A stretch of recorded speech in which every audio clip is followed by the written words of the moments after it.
Good morning, it's Hiker Dude Dad and Cole again. We are hiking up to Love Rock. This is just south of Wiggins here in Dauphin County.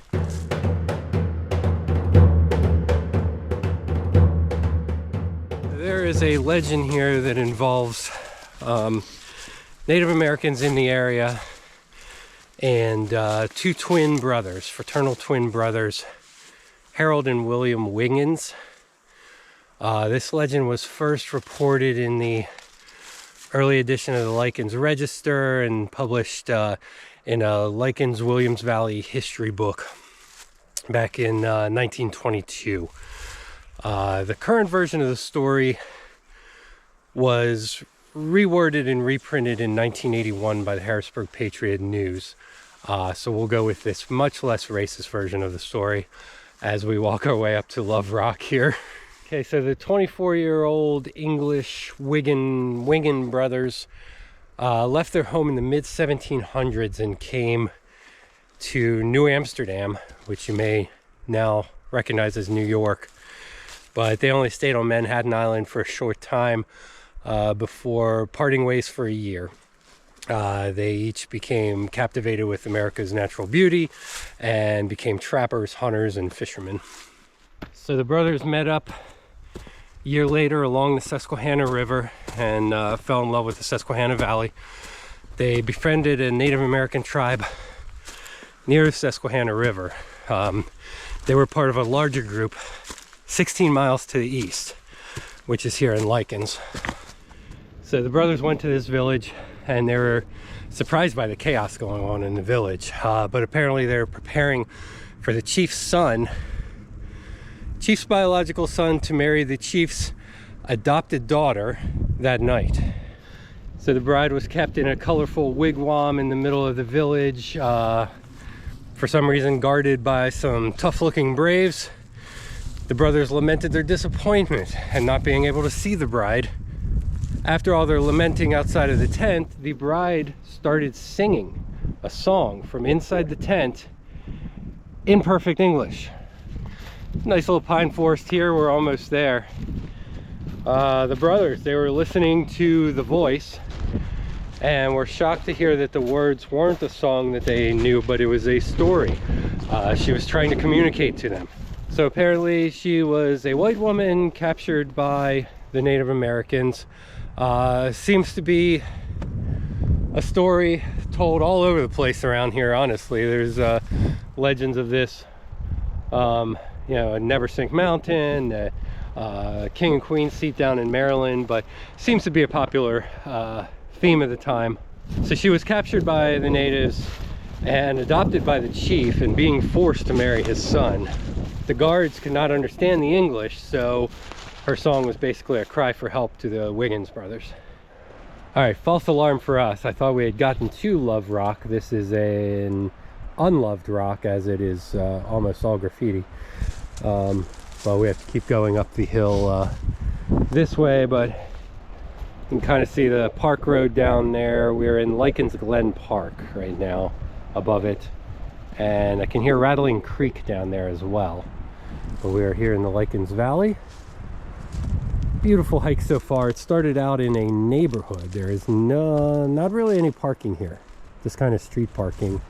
And yeah, we just kind of parked under a basketball hoop and here we are. So it's not that long of a hike. It's 0.35 miles up, 0.35 back. Huh? Eagle. Oh yeah, never gonna be able to see it on here, but yeah, whitetail bald eagle flying through. Good eye, man, good eye.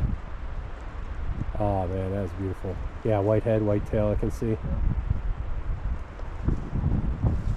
I'll try and zoom in, but on the GoPro with this here, I can't really zoom. All right.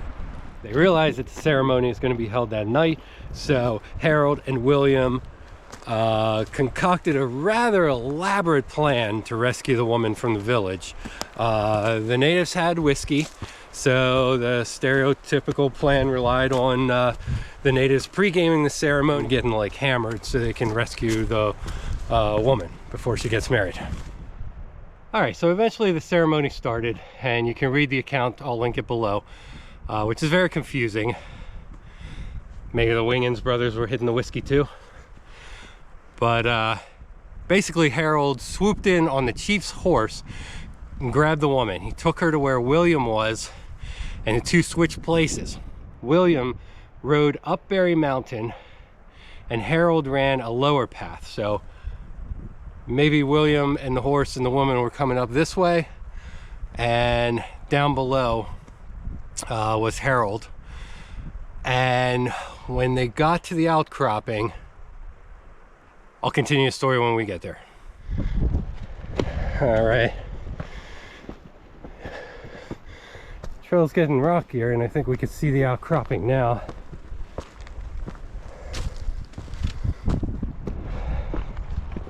It's 0.35 miles, but it is straight up, about 300 feet. Okay, so here's a steep trail that we came up.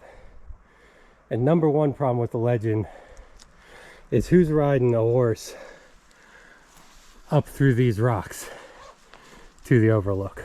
So, not gonna say myth busted, but all right, so the natives weren't quite drunk enough, they weren't fooled, and they followed both brothers up this path. Well, William and the horse allegedly up this path.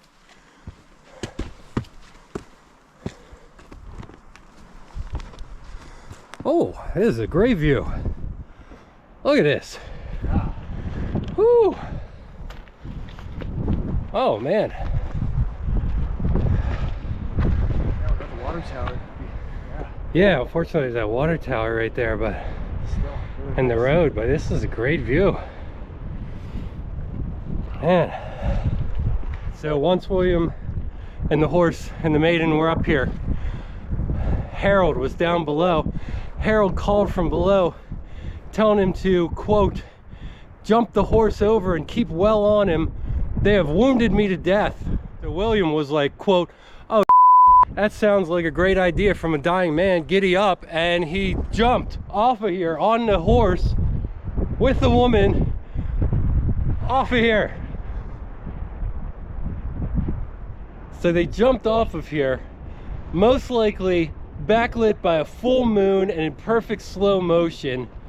William and the maiden felt the sweet embrace of freedom. So eventually, after the slow motion, the horse splattered violently on the side of the mountain, throwing William and the maiden through the brush. They survived and actually escaped on foot. They met some friendly settlers 2 days later. Harold is not mentioned again in the story. I think he really was wounded to death. All right, so besides the dead horse, the sad part of the story is that the chief's son did actually love the maiden. He frequently visited Love Rock and began a slow descent into madness. This destroyed the chief, and he allegedly had died from embarrassment. When the tribe moved out of this cursed valley, the son stayed behind and lived atop the rock here for 5 years. During that time, it is said he cut 2 large seats out of the solid rock. In one of these, the broken-hearted lover sat and waited for his love to return.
Alright, so hopefully there was some awesome drone footage just now of the 2 seats kind of carved out of the face of Love Rock here. Carved or weathered, who knows. Tried to throw the 360 over there too to give you a view. So William Wingans eventually brought the woman, who was now his wife, back to the Lycans Valley on a hunting party. They returned to the spot here where the jump was made.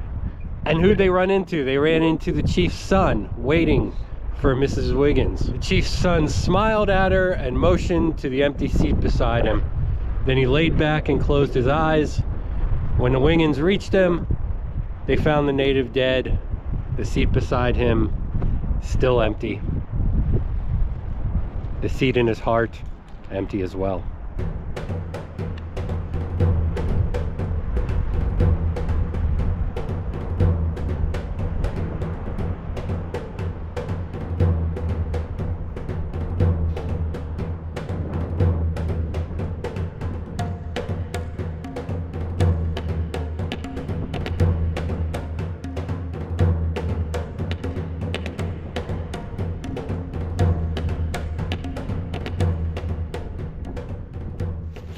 All right, so by the time I post this, it's gonna be almost Valentine's Day. So happy Valentine's Day from Cole and I. Yeah. Love Rock was cool. Hope you enjoyed the legend. Please like, subscribe, ring that bell for more, and we'll see you next time. We're gonna go check out a cave now.